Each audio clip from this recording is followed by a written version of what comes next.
കൊച്ചിയിലെ മറ്റൊരു പ്രതിഷേധത്തിലേക്കാണ്. സർക്കാർ അവഗണനയ്ക്കെതിരെ പ്രതിഷേധം കടുപ്പിച്ചിരിക്കുകയാണ് കൊച്ചി താന്തോന്നി തുരുത്ത് നിവാസികൾ. വേലിയേറ്റത്തെ തുടർന്ന് വീടുകളിൽ വെള്ളം കയറി ദുരിതത്തിലായതോടെ ഗോശ്രീ ഐലൻഡ് ഡെവലപ്മെന്റ് അതോറിറ്റി ഓഫീസിന് മുന്നിൽ കുത്തിയിരിപ്പ് സമരം തുടരുന്നു. എത്രയും വേഗം സംരക്ഷണ ഭിത്തി നിർമ്മിക്കണമെന്നാണ് ഇവരുടെ ആവശ്യം. വീടുകളിൽ വെള്ളം കയറിയതോടെ 50-ലധികം കുടുംബങ്ങളാണ് ഇപ്പോൾ പെരുവഴിയിലായത്. കുഞ്ഞിട്ട് കിടക്കാൻ പറ്റാത്ത അവസ്ഥയാണ് ഞങ്ങൾക്ക് വീടുകളിൽ.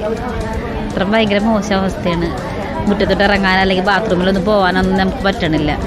എല്ലാം ഒഴുകി പോകുമല്ല. ഇങ്ങനത്തെ എന്ത് ചെയ്യുന്നീന്തി തുടിച്ച് എങ്ങനെ അതൊക്കെ പെറുക്കിയെടുക്കാനാണ്. ഞങ്ങൾക്ക് വെള്ളം കയറി കിടക്കാൻ പറ്റുന്നില്ല. നമ്മൾക്ക് മറ്റൂത്തിരിപ്പാണ് വെള്ളം തേവലാണ്. സങ്കടം വരും കണ്ടാൽ. ചില ഉറങ്ങിക്കിടക്കണ നേരത്താണ് ചിലപ്പോൾ വെള്ളം കയറി തിന്ന് പിള്ളേർ എഴുന്നേക്കണം. സൈഫുന്നീസ അലിയാറുണ്ട് വിശദാംശങ്ങളുമായി. സൈഫുന്നീസ, കാലങ്ങളായുള്ള വിഷയമാണ്. ഇപ്പോഴത് ഗുരുതരാവസ്ഥയിൽ എത്തിയിരിക്കുന്നു. പ്രാഥമിക ആവശ്യങ്ങൾ പോലും നിർവഹിക്കാൻ കഴിയാത്ത സാഹചര്യമെന്ന് അവിടുത്തുകാർ പറയുകയാണ്. പ്രതിഷേധം രാവിലെ മുതൽ തുടങ്ങിയതാണ്. എന്താണ് ഇപ്പോൾ അധികൃതരുടെ ഒരു പ്രതികരണം?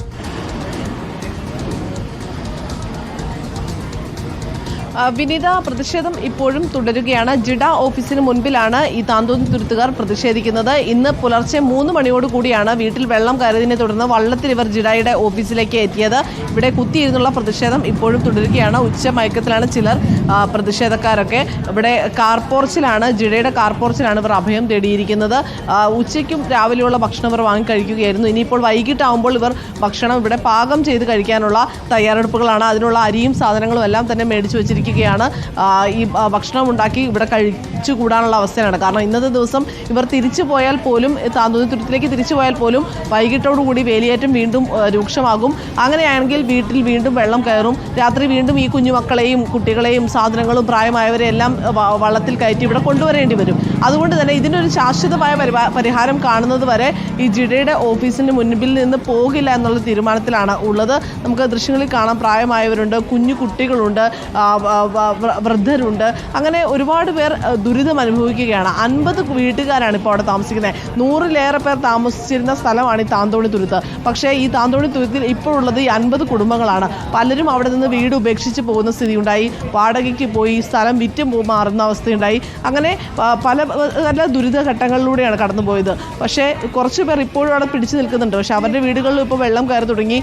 രാത്രിയിൽ കട്ടിലിൽ നിന്ന് എഴുന്നേൽക്കുമ്പോൾ വെള്ളത്തിലേക്ക് എഴുന്നേറ്റ ഒരു അവസ്ഥയിലാണ് ഇവർ വീട്ടിൽ വെള്ളം കയറിയെന്ന് അറിയുകയും രാത്രി കിട്ടിയതെല്ലാം കയ്യിലെടുത്ത് ഇറങ്ങുകയും ചെയ്തത്.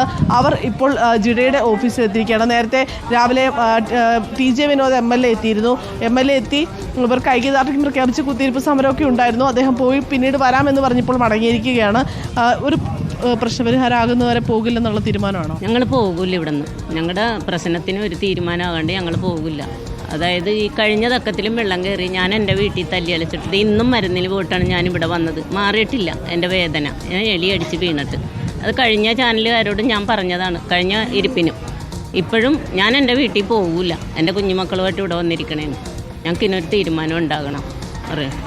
ഇപ്പം എനിക്ക് എവിടെ വരെ വെള്ളം കയറി? എൻ്റെ വീടിൻ്റെ പകുതി ഭിത്തി വരെയും വെള്ളം കയറി. ഞങ്ങൾ ഫോട്ടോ എടുത്ത് വെച്ചിട്ടുണ്ട് വീട്ടിൽ.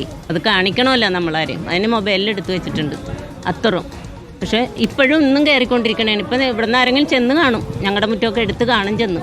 അപ്പോഴും അറിയാൻ പറ്റും വെള്ളമുള്ളത്. അപ്പോൾ ഞങ്ങൾക്കൊരു തീരുമാനം ഇവിടെ നിന്ന് അറിയണം. ആരെല്ലാം എന്തെല്ലാം പറഞ്ഞാലും ഇനി ഇവിടുന്ന് പോകാൻ തീരുമാനിച്ചിട്ടില്ല ഞങ്ങൾ. കഴിഞ്ഞ തവണ ഒന്ന് കളക്ടർ ഉറപ്പൊക്കെ തന്നാണ്. ഉറപ്പ് തന്നാണ്. കലക്ടറിൻ്റെ ചേംബറിൽ വരെയും ഞങ്ങൾ പോയി അവിടെ ഇരുന്ന് ഉറപ്പ് തന്നതാണ് ഞങ്ങൾക്ക്. എത്രയും പെട്ടെന്ന് നിങ്ങൾക്ക് ഡിസംബർ 3-ാം തീയതി കൂടി നിങ്ങൾക്ക് ഇതിൻ്റെ തീരുമാനം ഉറപ്പിച്ച് തന്നിരിക്കുമെന്ന് ഞങ്ങളോട് വാക്ക് പറഞ്ഞ് ലാസ്റ്റ് ഞാൻ എഴുന്നേറ്റിൽ നിന്ന് കരഞ്ഞുകൊണ്ട് തൊഴുതാണ് ഞാൻ പറഞ്ഞുകൊണ്ട് പോകുന്നത്. സാറേ, ഞങ്ങൾ ഇനിയെങ്കിലും ഞങ്ങളാ വെള്ളത്തിൽ കിടക്കണം. ഞങ്ങളുടെ കുഞ്ഞുമക്കളെങ്കിലും ഈ വെള്ളത്തിൽ നിന്നൊന്ന് നിൽക്കണം. ഞങ്ങളുടെ ഒരാഗ്രഹമാണ്. മരിച്ചു പോയാലും ഞങ്ങൾക്ക് കാണണമെന്നേ പറഞ്ഞുള്ളൂ. അന്ന് ഞാൻ എണീറ്റിൽ നിന്ന് പറഞ്ഞിട്ടു ഓക്കെ സമ്മതിച്ച് അമ്മച്ച് പറയണ കേട്ടെന്നും പറഞ്ഞിട്ടാണ് അന്ന് ഞങ്ങൾ വാക്കും പറഞ്ഞു പോകുന്നത്. അപ്പം ഞങ്ങൾക്കൊന്നും അവർ എഴുതി തന്നില്ല. അവരുടെ വാക്കാലെയാണ് പറഞ്ഞത്. എഴുതി ഞങ്ങൾക്കൊന്നും തന്നില്ല. അങ്ങനെ ഞങ്ങൾ പോകുന്നതാണ് അവിടെ നിന്ന്. കളക്ടറുടെ വാക്ക് വിശ്വസിച്ച് വന്നവരാണ് ഇവരെല്ലാവരും തന്നെ. ആ വാക്ക് വിശ്വസിച്ച് ഇവിടെ ഇപ്പോൾ ഇന്നലെ രാത്രി കൈയെല്ലാം പെറുക്കി കെട്ടി ഇവിടെ എത്തി അഭയം തേടി ഇങ്ങനെ നിൽക്കുകയാണ്. ഇത്തവണയാണെങ്കിൽ കളക്ടർ പോലും എത്തിയിട്ടില്ല. ആകെ വന്നത് TJ വിനോദ് MLA ആണ്. മറ്റുള്ളവരാരും തന്നെ ഈ വിഷയത്തിൽ പ്രതികരിച്ചിട്ടും ഇല്ല. പക്ഷേ നമ്മൾ ഹൈബി ഈഡൻ MPയോട് വിഷയത്തെക്കുറിച്ച് ആരാഞ്ഞിരുന്നു. അദ്ദേഹം പാർലമെൻറ്റ് സമ്മേളനം നടക്കുന്നതുകൊണ്ട് ഡൽഹിയിലാണുള്ളത്. അദ്ദേഹത്തോട് ചോദിച്ചപ്പോൾ ഇവരുടെ ഈ CRZ എന്ന് പറയുന്ന ഒരു പ്രതിസന്ധിയുള്ളത് സംസ്ഥാനത്തിന് തന്നെ മറികടക്കാവുന്നതേ ഉള്ളൂ. ചില ഉദ്യോഗസ്ഥരുടെ പിഴവ് കൊണ്ട് വന്നതാണ് ഈ CRZ ഗസറ്റ് എന്ന ഒരു അനുമതി കൂടി വേണം എന്നുള്ളത്. പക്ഷേ അത് പരിഹരിക്കാവുന്നതേ ഉള്ളൂ എന്നുള്ളതാണ്. അതായത് നിലവിലെ വിജ്ഞാപനത്തിൽ തന്നെ അത് പരിഹരിക്കാവുന്നതേ ഉള്ളൂ.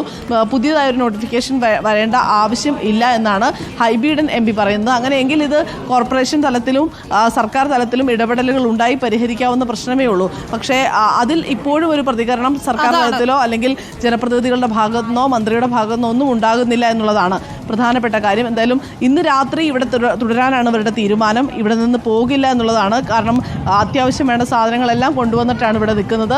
രാവിലെ കുറച്ച് സമയം പോയി ഇവർ വീടെല്ലാം വൃത്തിയാക്കിയിരുന്നു. പക്ഷെ വൃത്തിയാക്കിയിട്ടും കാര്യമില്ല. ഈ കക്കൂസ് മാലിന്യം അടക്കമുള്ളവ എല്ലാം വീട്ടിനകത്തും എല്ലാം കയറുന്ന അവസ്ഥയിലേക്ക് ഇന്ന് രാത്രിയും ആ സമാനമായ സാഹചര്യത്തേക്ക് പോകും. അതുകൊണ്ട് ഇതൊരു ശാശ്വത പരിഹാരമാകുന്നത് വരെ ഇവിടെ അഭയം തേടുക എന്നുള്ളതാണ് ഇവർ തീരുമാനിച്ചിരിക്കുന്നത്.